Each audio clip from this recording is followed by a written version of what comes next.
हाँ जी राजे, सारिਆਂ ਨੂੰ सत श्री अकाल। किद्दां हो सारे? आई होप कि तुसी बहुत वधिया होवोगे। अज आपां BA फस्ट दे पंजाबी विच लगी पुस्तक कावनाथ दे आधुनिक काव बारे चर्चा करते हाँ। राजेश, आपां नूं आधुनिक काव विच 8 कवि लए गए हैं, जिन्हां विचों प्रमुख नां हेठ लिखे हैं। जिन्हां विचों प्रमुख नां ने भाई वीर सिंह जी, भाई वीर सिंह जी,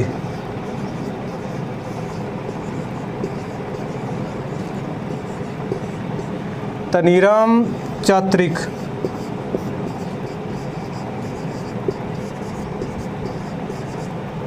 तनीराम चात्रिक, प्रोफेसर मोहन सिंह,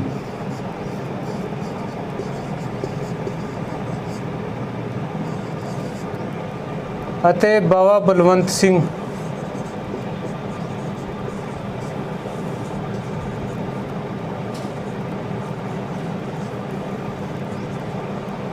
अते डॉक्टर हरभजन सिंह।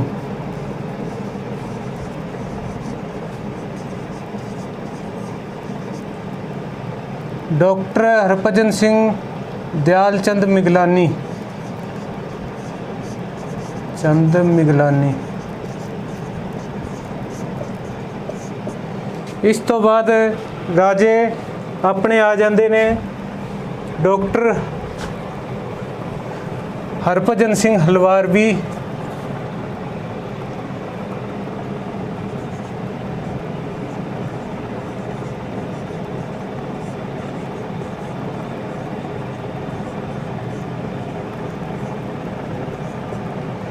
अते हरभजन सिंह कोमल।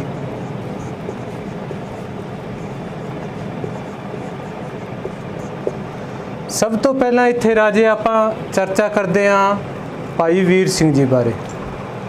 भाई वीर सिंह जी जदों आपां पंजाबी साहित्य दी आधुनिक पंजाबी साहित्य की शुरुआत की मन्नी जाती है, उत्थों भाई वीर सिंह जी आधुनिक पंजाबी काव के मोढी मन्ने जाते हैं।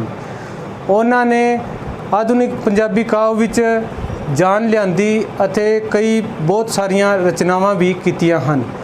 इन्हां विच प्रमुख रचनावां हन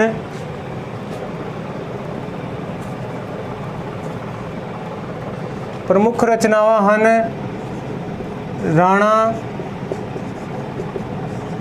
सूरत सिंह। ये एक महाकाव है। इस तो बाद अपने आ जाते ने मेरे, इस तो बाद प्रमुख रचना मटक हुलारे, मटक हुलारे, कंब दी कलाई, लहरां दे हार,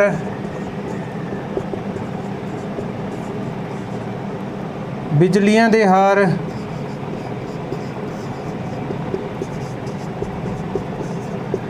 अते मेरे साइयां जियो।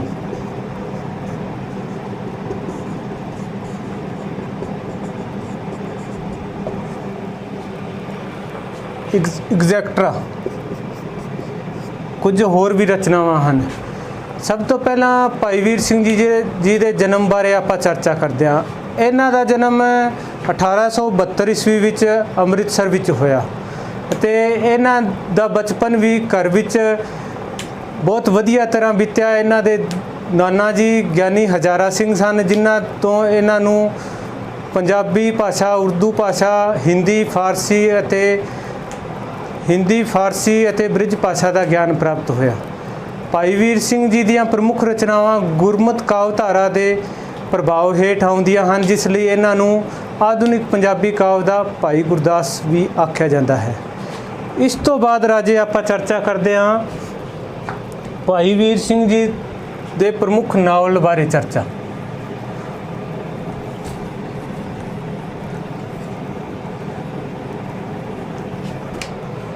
उन्हां द्वारा रचित नावल ने सतवंत कौर,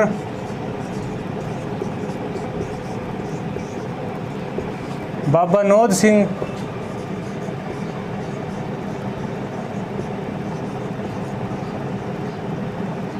शकुंतला,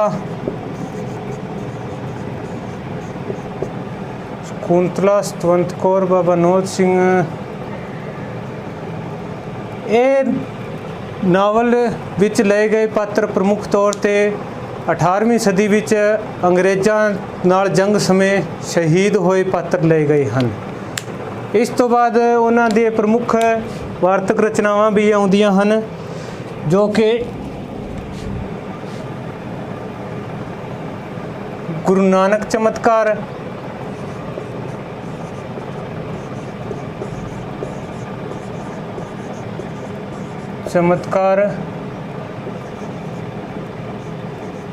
ਅਸ਼ਟਗੁਰੂ ਚਮਤਕਾਰ,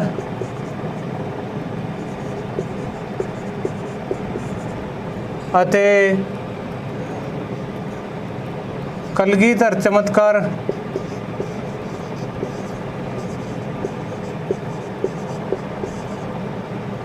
ਕਲਗੀਧਰ ਚਮਤਕਾਰ, ਬਾਲਮ ਸਾਖੀਆਂ,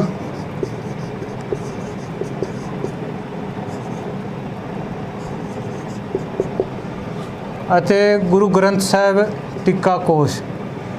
ਭਾਈ ਵੀਰ ਸਿੰਘ ਜੀ ਨੇ ਸ੍ਰੀ ਗੁਰੂ ਗ੍ਰੰਥ ਸਾਹਿਬ ਜੀ ਬਾਰੇ ਟੀਕਾ ਕਰਨ ਬਾਰੇ ਵੀ ਕਾਰਜ ਆਰੰਭਿਆ ਸੀ, ਜੋ ਕਿ ਉਹਨਾਂ ਦੇ ਮਰਨ ਤੋਂ ਬਾਅਦ ਪ੍ਰਕਾਸ਼ਿਤ ਹੋਇਆ। ਇਸ ਤੋਂ ਬਾਅਦ ਆਪਾਂ ਚਰਚਾ ਕਰਦੇ ਹਾਂ ਭਾਈ ਵੀਰ ਸਿੰਘ ਜੀ ਦੀਆਂ ਕਵਿਤਾਵਾਂ ਬਾਰੇ, ਜੋ ਕਿ ਤੁਹਾਡੇ ਸਿਲੇਬਸ ਵਿੱਚ ਸ਼ਾਮਲ ਹਨ। ਉਹ ਹਨ ਕੁਦਰਤ ਅਤੇ ਕੁਤਬ ਦੀ ਲਾਠ,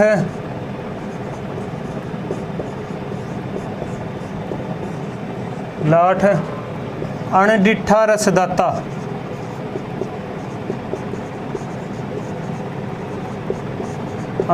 ਰਸਦਾਤਾ, ਸਾਈਂ ਲਈ ਤੜਪ,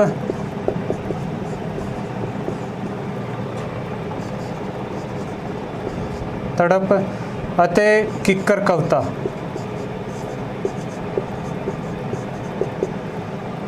ਇਹ ਕਵਿਤਾਵਾਂ ਭਾਈ ਵੀਰ ਸਿੰਘ ਜੀ ਦੀਆਂ ਰਾਜੇ ਆਪਣੇ ਸਿਲੇਬਸ ਵਿੱਚ ਸ਼ਾਮਿਲ ਕੀਤੀਆਂ ਗਈਆਂ ਹਨ। ਇਸ ਤੋਂ ਬਾਅਦ ਆਪਾਂ ਚਰਚਾ ਕਰਦੇ ਹਾਂ ਕਿ ਉਹਨਾਂ ਦੀਆਂ ਕਵਿਤਾਵਾਂ, ਭਾਈ ਵੀਰ ਸਿੰਘ ਜੀ ਪਹਿਲੇ ਕਵੀ ਹਨ ਜਿਨ੍ਹਾਂ ਨੇ ਪੰਜਾਬੀ ਕਵਿਤਾ ਦੇ ਖੇਤਰ ਵਿੱਚ ਛੋਟੀਆਂ ਕਵਿਤਾਵਾਂ ਲਿਖਣ ਦੀ ਪਿਰਤ ਪਾਈ ਅਤੇ ਇਸ ਵਿੱਚ ਪ੍ਰਸਿੱਧੀ ਵੀ ਹਾਸਲ ਕੀਤੀ ਹੈ। ਭਾਈ ਵੀਰ ਸਿੰਘ ਜੀ ਦੀ ਕਵਿਤਾ ਕੁਦਰਤ ਬਾਰੇ ਗੱਲ ਕਰਨ ਲੱਗਿਆਂ ਆਪਾਂ ਸੋਚਦੇ ਹਾਂ, ਕੁਦਰਤ ਨਾਂ ਤੋਂ ਹੀ ਪਤਾ ਲੱਗਦਾ ਹੈ ਕਿ ਉਹਨਾਂ ਦੀ ਇਹ ਕਵਿਤਾ ਪ੍ਰਕਿਰਤੀ ਬਾਰੇ ਸੀ। ਭਾਈ ਵੀਰ ਸਿੰਘ ਜੀ ਦੀਆਂ ਕਵਿਤਾਵਾਂ ਪ੍ਰਕਿਰਤੀ ਦੇ ਬਹੁਤ ਨੇੜੇ ਹਨ। ਜਿਸ ਤਰ੍ਹਾਂ ਉਹਨਾਂ ਨੇ ਕਸ਼ਮੀਰ ਦੀਆਂ ਵਾਦੀਆਂ ਬਾਰੇ ਵੀ ਆਪਣੀਆਂ ਕਵਿਤਾਵਾਂ ਵਿੱਚ ਚਰਚਾ ਕੀਤੀ ਹੈ ਅਤੇ ਲਿਖਿਆ ਹੈ, ਵੈਰੀ ਨਾਗ ਤੇਰਾ ਪਹਿਲਾ ਚਲਕਾਰਾ ਜਦ ਅੱਖੀਆਂ ਵਿੱਚ ਪੈਂਦਾ, ਕੁਦਰਤ ਤੇ ਕਾਦਰ ਦਾ ਜਲਵਾ ਕਰ ਲੈਂਦਾ ਇੱਕ ਸਜਦਾ। ਇਸ ਤਰ੍ਹਾਂ ਭਾਈ ਵੀਰ ਸਿੰਘ ਜੀ ਪ੍ਰਕਿਰਤੀ ਦੇ ਨੇੜੇ ਕਵੀ ਸਨ। ਉਹਨਾਂ ਨੇ ਕੁਦਰਤੀ ਨਜ਼ਾਰਿਆਂ ਨੂੰ ਆਪਣੀਆਂ ਕਵਿਤਾਵਾਂ ਵਿੱਚ ਬਖੂਬੀ ਤੌਰ 'ਤੇ ਬਹੁਤ ਵਧੀਆ ਤਰ੍ਹਾਂ ਨਿਭਾਇਆ ਹੈ। ਕੁਦਰਤ ਕਵਿਤਾ ਵਿੱਚ ਭਾਈ ਵੀਰ ਸਿੰਘ ਜੀ ਪ੍ਰਕਿਰਤੀ ਦਾ ਚਿੱਤਰਨ ਕਰਦੇ ਹੋਏ ਉਹਨਾਂ ਦਾ ਪ੍ਰਕਿਰਤੀ ਦਾ ਮਾਨਵੀਕਰਨ ਕਰਦੇ ਹਨ। ਵੀਰ ਸਿੰਘ ਜੀ ਨੇ ਪ੍ਰਕਿਰਤੀ ਦੀ ਤੁਲਨਾ ਇੱਕ ਔਰਤ ਨਾਲ ਕੀਤੀ ਹੈ, ਜੋ ਕਿ ਵੱਖ-ਵੱਖ ਤਰ੍ਹਾਂ ਦੇ ਹਾਰ ਸ਼ਿੰਗਾਰ ਕਰਦੀ ਹੈ, ਅਤੇ ਉਹਨਾਂ ਨੇ ਕੁਦਰਤ ਦੇ ਵੱਖ-ਵੱਖ ਰੰਗ ਦਰਸਾਏ ਹਨ, ਜਿਸ ਵਿੱਚ ਆਪਾਂ ਦੇਖਦੇ ਹਾਂ ਕਿ ਉਹਨਾਂ ਨੇ ਰਾਤ ਦਾ ਦ੍ਰਿਸ਼ ਪੇਸ਼ ਕੀਤਾ ਹੈ। ਉਹਨਾਂ ਦਾ ਭਾਵ ਹੈ ਕਿ ਰਾਤ ਨੂੰ ਕੁਦਰਤ ਕਾਲੀ ਚਾਦਰ ਓੜਦੀ ਹੈ ਅਤੇ ਸਵੇਰੇ ਪੋਹ ਫੁੱਟਣ 'ਤੇ ਜਾਂ ਆਪਾਂ ਕਹਿ ਲਈਏ ਮੂੰਹ ਹਨੇਰੇ ਮੈਲੀ ਚਾਦਰ ਓੜਦੀ ਹੈ। ਇਸ ਤੋਂ ਬਾਅਦ ਜਦੋਂ ਸਵੇਰੇ ਧੁੱਪ ਨਿਕਲਦੀ ਹੈ, ਕੁਦਰਤ ਦਾ ਆਪਣੇ ਸੂਰਜ ਰੂਪੀ ਪਤੀ ਨਾਲ ਮਿਲਾਪ ਹੁੰਦਾ ਹੈ ਤਾਂ ਪੀਲੀ ਚਾਦਰ ਓੜਦੀ ਹੈ ਅਤੇ ਸਾਰਾ ਦਿਨ ਉਹ ਪੀਲੇ ਰੰਗ ਵਿੱਚ ਪੀਤਾਂਬਰ ਬਣੀ ਰਹਿੰਦੀ ਹੈ। ਸ਼ਾਮ ਨੂੰ ਜਦੋਂ ਸਾਂਝ ਵੇਲਾ ਹੁੰਦਾ ਹੈ, ਫਿਰ ਕੁਦਰਤ ਮੈਲੀ ਚਾਦਰ ਓੜਦੀ ਹੈ ਅਤੇ ਰਾਤ ਨੂੰ ਕਾਲੀ ਚਾਦਰ ਓੜਦੀ ਹੈ। ਇਸ ਤਰ੍ਹਾਂ ਕਵੀ ਨੇ ਵੱਖ-ਵੱਖ ਕੁਦਰਤ ਦੇ ਦਿਨ ਵਿੱਚ ਵੱਖ-ਵੱਖ ਤਰ੍ਹਾਂ ਦੇ ਰੂਪ ਦਰਸਾਏ ਹਨ ਅਤੇ ਸਵੇਰੇ ਜਦੋਂ ਕੁਦਰਤ ਮੈਲੀ ਚਾਦਰ ਓੜਦੀ ਹੈ ਤਾਂ ਪੰਛੀ ਵੀ ਉੱਠ ਜਾਂਦੇ ਹਨ। ਉਹ ਵੱਖ-ਵੱਖ ਰਾਗ ਲਾਪਦੇ ਹਨ ਅਤੇ ਵੱਖ-ਵੱਖ ਰਾਗਾਂ ਵਿੱਚ ਆਪਣੇ ਮਧੁਰ ਗੀਤ ਗਾਉਂਦੇ ਹਨ, ਆਵਾਜ਼ਾਂ ਕੱਢਦੇ ਹਨ। ਇਸ ਤੋਂ ਬਾਅਦ ਰਾਜੇ ਆਪਾਂ ਗੱਲ ਕਰਦੇ ਹਾਂ ਕੁਤਬ ਦੀ ਲਾਠ ਕਵਿਤਾ ਬਾਰੇ। ਕੁਤਬ ਦੀ ਲਾਠ ਕਵਿਤਾ ਕੁਤਬ ਦੀ ਲਾਟ ਕਵਿਤਾ ਭਾਈ ਵੀਰ ਸਿੰਘ ਜੀ ਦੀ ਪ੍ਰਮੁੱਖ ਕਵਿਤਾ ਹੈ, ਜੋ ਕਿ ਭਾਰਤੀ ਸ਼ਿਲਪ ਕਲਾ ਵਿੱਚ ਅਨੇਕਤਾ ਵਿੱਚ ਏਕਤਾ ਨੂੰ ਪੇਸ਼ ਕਰਦੀ ਹੈ। ਭਾਈ ਵੀਰ ਸਿੰਘ ਜੀ ਨੇ ਕੁਤਬ ਦੀ ਲਾਟ ਕਵਿਤਾ ਵਿੱਚ ਕੁਤਬ ਮੀਨਾਰ ਦੇ ਥੰਬ ਦਾ ਜ਼ਿਕਰ ਕਰਦਿਆਂ ਹੋਇਆਂ ਇਸ ਨੂੰ ਧਰੂ ਤਾਰੇ ਦੇ ਬਰਾਬਰ ਦੱਸਿਆ ਹੈ। ਜਿਸ ਤਰ੍ਹਾਂ ਕਿ ਉਹਨਾਂ ਦਾ ਕਥਨ ਹੈ ਵੀ ਉਹ ਕੋਈ ਹਿੰਦੂ ਮੁਸਲਮਾਨ ਦੇ ਝਗੜੇ ਵਿੱਚ ਨਹੀਂ ਪੈਣਾ ਚਾਹੁੰਦੇ, ਉਹ ਉਹਨਾਂ ਨੂੰ ਸਿਰਫ ਕੁਤਬ ਮੀਨਾਰ ਧਰੂ ਤਾਰਾ ਹੀ ਜਾਂ ਇਸ ਦਾ ਭਰਾ ਦਿਖਾਈ ਦਿੰਦਾ ਹੈ। ਉਹਨਾਂ ਦੀਆਂ ਇਸ ਵਿੱਚ ਉਹਨਾਂ ਨੇ ਪਹਿਲਾਂ ਇਸ ਦੀ ਤੁਲਨਾ ਕੀਤੀ ਹੈ ਕੁਤਬੁਦੀਨ ਐਬਕ ਨਾਲ। ਉਹਨਾਂ ਦਾ ਕਥਨ ਹੈ ਵੀ ਕੁਤਬ ਨਾਮ ਤੋਂ ਉਹਨਾਂ ਨੂੰ ਉਹ ਮੁਸਲਮਾਨ ਜਾਪਦਾ ਹੈ ਅਤੇ ਲਾਟ ਨਾਮ ਤੋਂ ਹਿੰਦੂ ਜਾਪਦਾ ਹੈ। ਉਹਨਾਂ ਦਾ ਵਿਚਾਰ ਹੈ ਕਿ ਕੁਤਬ ਨਾਮ ਤੋਂ ਇਸ ਤਰ੍ਹਾਂ ਲੱਗਦਾ ਹੈ ਕਿ ਉਹਨਾਂ ਨੂੰ ਕੁਤਬ ਮੀਨਾਰ ਨੂੰ ਕਿਸੇ ਮੁਸਲਮਾਨ ਸ਼ਾਸਕ ਕੁਤਬੁਦੀਨ ਐਬਕ ਨੇ ਬਣਵਾਇਆ ਹੋਵੇ, ਅਤੇ ਲਾਟ ਨਾਮ ਤੋਂ ਉਹ ਉਹਨਾਂ ਨੂੰ ਪ੍ਰਿਥਵੀ ਰਾਜ ਦਾ ਚੌਹਾਨ ਦਾ ਬਣਾਇਆ ਹੋਇਆ ਦੱਸਦੇ ਹਨ।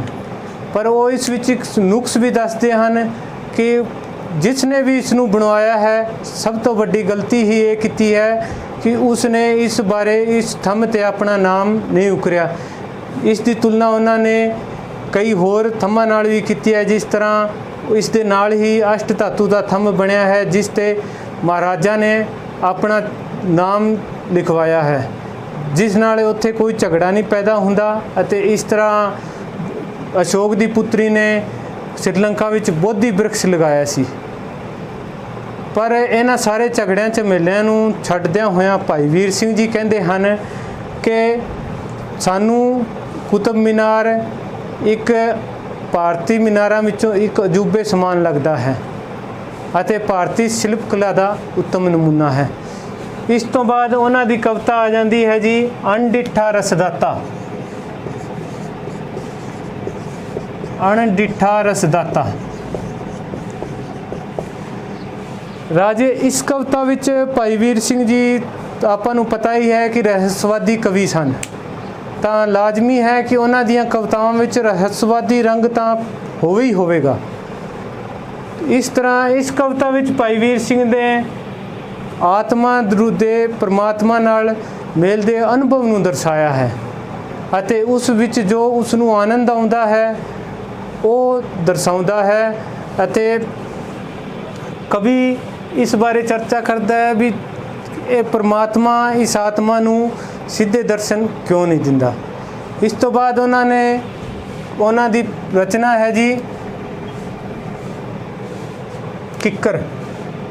ਸਾਈਂ ਲਈ ਤੜਪ। ਸਾਈਂ ਲਈ ਤੜਪ।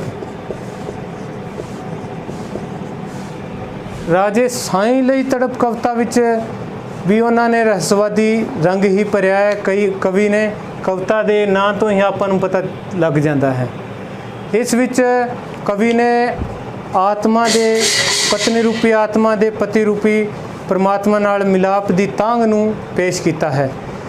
ਉਹਨਾਂ ਨੇ ਇਸ ਲਈ ਕਈ ਉਦਾਹਰਨ ਵੀ ਦਿੱਤੇ ਹਨ, ਜਿਵੇਂ ਕਿ ਰਾਂਝੇ ਦਾ ਹੀਰ ਰਾਂਝੇ ਦਾ ਪਿਆਰ, ਸੱਸੀ ਪੁੰਨੂ ਦਾ ਪਿਆਰ ਅਤੇ ਹਾਂਜੀ ਰਾਜੇ ਹੁਣ ਆਪਾਂ ਗੱਲ ਕਰਦੇ ਹਾਂ ਭਾਈ ਵੀਰ ਸਿੰਘ ਜੀ ਦੀ ਕਵਿਤਾ ਸਾਈਂ ਲਈ ਤੜਪ ਬਾਰੇ। ਸਾਈਂ ਲਈ ਤੜਪ ਕਵਿਤਾ ਵਿੱਚ ਕਵੀ ਦੇ ਦਰਸਾਉਣ ਦਾ ਮੁੱਖ ਮੰਤਵ ਹੈ ਉਹ ਸੰਸਾਰਿਕ ਪ੍ਰੇਮ ਨੂੰ ਹੀ ਅਸਲ ਵਿੱਚ ਪਰਮਾਤਮਾ ਨਾਲ ਪ੍ਰੇਮ ਨੂੰ ਦਰਸਾਉਂਦਾ ਹੈ। ਕਵੀ ਦਾ ਭਾਵ ਹੈ ਕਿ ਜੋ ਵਿਅਕਤੀ ਸੰਸਾਰਿਕ ਪ੍ਰੇਮ ਵਿੱਚ ਡੁੱਬਿਆ ਹੋਇਆ, ਸੰਸਾਰਿਕ ਪ੍ਰੇਮ ਵਿੱਚ ਬਿਰਹਿ ਕੁੱਠੀ ਆਤਮਾ ਹੁੰਦੀ ਹੈ, ਉਹੀ ਉਸ ਦਾ ਅਸਲ ਪਰਮਾਤਮਾ ਨਾਲ ਪ੍ਰੇਮ ਹੁੰਦਾ ਹੈ। ਇਸੇ ਪ੍ਰੇਮ ਸਦਕਾ ਹੀ ਗੋਪੀਆਂ ਦੀ ਕ੍ਰਿਸ਼ਨ ਪ੍ਰਤੀ ਤੜਪ ਸੀ। ਇਸੇ ਪ੍ਰੇਮ ਸਦਕਾ ਹੀ ਰਾਂਝੇ ਪ੍ਰਤੀ ਹੀਰ ਨੂੰ ਘਬਰਾਹਟ ਸੀ। ਇਸੇ ਪ੍ਰੇਮ ਸਦਕਾ ਹੀ ਲੈਲਾ ਅਤੇ ਮਜਨੂ ਦਾ ਪਿਆਰ ਸੀ। ਇਸੇ ਸਦਕਾ ਹੀ ਸੋਹਣੀ ਮਹੀਵਾਲ ਦਾ ਪਿਆਰ ਸੀ। ਇਸ ਤੋਂ ਬਾਅਦ ਰਾਜੇ ਉਹਨਾਂ ਦਾ ਕਹਿਣ ਦਾ ਹੀ ਮੰਤਵ ਹੈ ਕਿ ਇੱਕ ਬਿਰਹਿ ਕੁੱਠੀ ਆਤਮਾ ਜੋ ਪਰਮਾਤਮਾ ਦੇ ਪ੍ਰੇਮ ਲਈ ਤਾਂਘਦੀ ਹੈ ਅਤੇ ਉਹਨਾਂ ਨੇ ਇਸ਼ਕ ਮਜਾਜੀ ਰਾਹੀਂ ਹੀ ਇਸ਼ਕ ਹਕੀਕੀ ਦੇ ਰਾਹ 'ਤੇ ਤੁਰਨ ਬਾਰੇ ਸੰਦੇਸ਼ ਦਿੱਤਾ ਹੈ। ਉਹਨਾਂ ਦਾ ਮੰਨਣਾ ਇਹੀ ਹੈ ਕਿ ਪਹਿਲਾਂ ਇਸ਼ਕ ਮਜਾਜੀ ਤੋਂ ਬਾਅਦ ਹੀ ਇਸ਼ਕ ਹਕੀਕੀ ਦੀ ਸਟੇਜ ਆਉਂਦੀ ਹੈ। ਇਸ ਤੋਂ ਬਾਅਦ ਰਾਜੇ ਅਗਲੀ ਕਵਿਤਾ ਹੈ ਕਿੱਕਰ। ਕਿੱਕਰ ਕਵਿਤਾ ਵਿੱਚ ਭਾਈ ਵੀਰ ਸਿੰਘ ਜੀ ਨੇ ਕਿੱਕਰ ਦਾ ਮਾਨਵੀਕਰਨ ਕੀਤਾ ਹੈ। ਇੱਕ ਪਰਮਾਤਮਾ ਵਿੱਚ ਲੀਨ ਰਹਿਣ ਵਾਲੇ ਵਿਅਕਤੀ ਨੂੰ ਕਿੱਕਰ ਦੇ ਰੂਪ ਵਿੱਚ ਪੇਸ਼ ਕਰਨ ਦਾ ਯਤਨ ਕੀਤਾ ਹੈ ਅਤੇ ਉਸ ਦੀ ਤੁਲਨਾ ਕਿੱਕਰ ਨਾਲ ਕੀਤੀ ਹੈ। ਜਿਸ ਤਰ੍ਹਾਂ ਕਿ ਆਪਾਂ ਕਹਿ ਸਕਦੇ ਹਾਂ ਕਿ ਕਿੱਕਰ ਜੋ ਕਿ ਹਨੇਰੀਆਂ, ਝੱਖੜਾਂ, ਹੋਰ ਸੰਸਾਰਿਕ ਦੁੱਖਾਂ ਨੂੰ ਛੱਡ ਕੇ ਸਿੱਧਾ ਉੱਪਰ ਪਰਮਾਤਮਾ ਵੱਲ ਨੂੰ ਲੀਵ ਲਾਈ ਰੱਖਦਾ ਹੈ, ਇਸੇ ਤਰ੍ਹਾਂ ਹੀ ਇਸ ਸੰਸਾਰ ਵਿੱਚ ਪਰਮਾਤਮਾ ਦੇ ਲਈ ਜਿਸ ਦੇ ਮਨ ਵਿੱਚ ਤਾਂਘ ਹੁੰਦੀ ਹੈ, ਪਰਮਾਤਮਾ ਵਿੱਚ ਲੀਨ ਰਹਿਣ ਵਾਲਾ ਵਿਅਕਤੀ ਕਿੱਕਰ ਦੀ ਤਰ੍ਹਾਂ ਹੀ ਹੋਰ ਝਗੜੇ ਝਮੇਲਿਆਂ, ਸੰਸਾਰਿਕ ਦੁੱਖਾਂ ਨੂੰ ਤਿਆਗ ਕੇ ਪਰਮਾਤਮਾ ਵਿੱਚ ਲੀਨ ਰਹਿੰਦਾ ਹੈ ਅਤੇ ਅੰਤ ਵਿੱਚ ਉਸ ਨੂੰ ਪਰਮਾਤਮਾ ਦੀ ਪ੍ਰਾਪਤੀ ਹੁੰਦੀ ਹੈ। ਇਸ ਤੋਂ ਬਾਅਦ ਰਾਜੇ ਆਪਣੇ ਵਾਰੀ ਆਉਂਦੀ ਹੈ ਧਨੀ ਰਾਮ ਚਾਤ੍ਰਿਕ। ਧਨੀ ਰਾਮ ਚਾਤ੍ਰਿਕ। ਧਨੀ ਰਾਮ ਚਾਤ੍ਰਿਕ ਅਜਿਹੇ ਕਵੀ ਹੋਏ ਹਨ ਜਿਨ੍ਹਾਂ ਨੇ ਪੰਜਾਬੀ ਕਵਿਤਾ ਨੂੰ ਧਾਰਮਿਕ ਘੇਰੇ ਵਿੱਚੋਂ ਕੱਢ ਕੇ ਪੇਂਡੂ ਰਹਿਤਲ ਤੱਕ ਲਿਆਂਦਾ ਅਤੇ ਉਹਨਾਂ ਨੂੰ ਅਸਲ ਵਿੱਚ ਪੰਜਾਬ ਅਤੇ ਪੰਜਾਬੀਅਤ ਦਾ ਕਵੀ ਵੀ ਕਿਹਾ ਜਾਂਦਾ ਹੈ। ਇਹਨਾਂ ਦਾ ਜਨਮ 1876 ਈਸਵੀ ਵਿੱਚ ਪੋਹੂ ਰਾਮ ਜੀ ਦੇ ਘਰ ਹੋਇਆ ਅਤੇ ਉਹਨਾਂ ਦਾ ਬਚਪਨ ਵਿੱਚ ਹੀ ਛਿੰਝਾਂ ਮੇਲੇ ਦੇਖਣ ਨਾਲ ਉਹਨਾਂ ਛਿੰਝਾਂ ਮੇਲਿਆਂ ਦਾ ਪ੍ਰਭਾਵ ਵੀ ਉਹਨਾਂ ਦੀਆਂ ਕਵਿਤਾਵਾਂ 'ਤੇ ਪਿਆ ਅਤੇ ਉਹਨਾਂ ਦੀਆਂ ਇਸੇ ਆਧਾਰ 'ਤੇ ਕਵਿਤਾਵਾਂ ਲਿਖੀਆਂ ਹਨ, ਜਿਵੇਂ ਬਸੰਤ। ਬਸੰਤ ਕਵਿਤਾ ਰਾਜੇ ਰੁੱਤਾਂ ਦੇ ਬਦਲਣ ਨਾਲ ਸੰਬੰਧਿਤ ਹੈ। ਜਿਸ ਤਰ੍ਹਾਂ ਇੱਕ ਮੁਰਦੇ ਇੱਕ ਬਿਰਾ ਕੁੱਠੀ ਆਤਮਾ ਵਿੱਚ ਜਾਨ ਪੈਣ ਵਾਲੀ ਗੱਲ ਹੈ। ਬਸੰਤ ਕਵਿਤਾ ਰਾਹੀਂ ਕਵੀ ਪੰਜਾਬੀ ਇੱਕ ਪ੍ਰਕਿਰਤੀ ਵਿੱਚ ਨਵਾਂ ਰੰਗ ਵੇਖਣ ਨੂੰ ਮਿਲਦਾ ਹੈ। ਇਸ ਤੋਂ ਬਾਅਦ ਰਾਜੇ ਉਹਨਾਂ ਦੀ ਕਵਿਤਾ ਹੈ ਜਵਾਨ ਭਾਰਤੀ ਨੂੰ। ਜਵਾਨ ਭਾਰਤੀ ਨੂੰ। ਜਵਾਨ ਭਾਰਤੀ ਨੂੰ ਕਵਿਤਾ ਵਿੱਚ ਰਾਜੇ ਕਵੀ ਭਾਰਤੀ ਜਵਾਨ ਨੂੰ ਪ੍ਰੇਰਿਤ ਕਰਦਾ ਹੈ ਅਤੇ ਇਹ ਇੱਕ ਪ੍ਰੇਰਨਾ ਦੇਣ ਵਾਲੀ ਕਵਿਤਾ ਹੈ। ਇਸ ਤੋਂ ਬਾਅਦ ਉਹਨਾਂ ਦੀ ਪ੍ਰਮੁੱਖ ਰਚਨਾ ਹੈ ਤਰੇ ਮਾਵਾਂ। ਤਰੇ ਮਾਵਾਂ ਕਵਿਤਾ ਵਿੱਚ ਵੀ ਕਵੀ ਪੰਜਾਬ ਅਤੇ ਪੰਜਾਬੀਅਤ ਦੀ ਗੱਲ ਕਰਦਾ ਹੈ, ਇਸ ਲਈ ਉਹਨਾਂ ਨੂੰ ਪੇਂਡੂ ਰਹਿਤਲ ਨਾਲ ਜੁੜਿਆ ਹੋਇਆ ਕਵੀ ਮੰਨਿਆ ਜਾਂਦਾ ਹੈ। ਇਸ ਤੋਂ ਬਾਅਦ ਰਾਜੇ ਵਾਰੀ ਆਉਂਦੀ ਹੈ ਪ੍ਰੋਫੈਸਰ ਮੋਹਨ ਸਿੰਘ। ਪ੍ਰੋਫੈਸਰ ਮੋਹਨ ਸਿੰਘ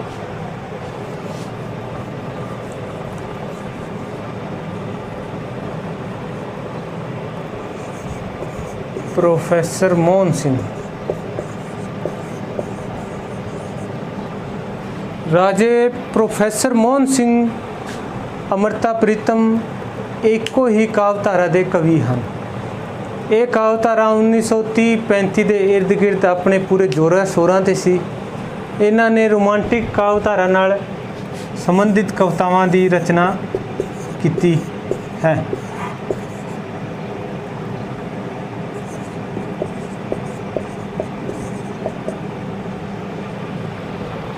ਇਹਨਾਂ ਦੀਆਂ ਪ੍ਰਮੁੱਖ ਕਵਿਤਾਵਾਂ ਰੋਮਾਂਟਿਕ ਕਾਵਿਧਾਰਾ ਨਾਲ ਹੀ ਸੰਬੰਧਿਤ ਹਨ। ਇਸ ਤੋਂ ਬਾਅਦ ਰਾਜੇ ਵਾਰੀ ਆਉਂਦੀ ਹੈ ਡਾਕਟਰ ਬਾਬਾ ਬਲਵੰਤ ਸਿੰਘ। ਬਾਬਾ ਬਲਵੰਤ ਸਿੰਘ ਪ੍ਰਗਤੀਵਾਦੀ ਕਾਵਿਧਾਰਾ ਦੇ ਕਵੀ ਸਨ।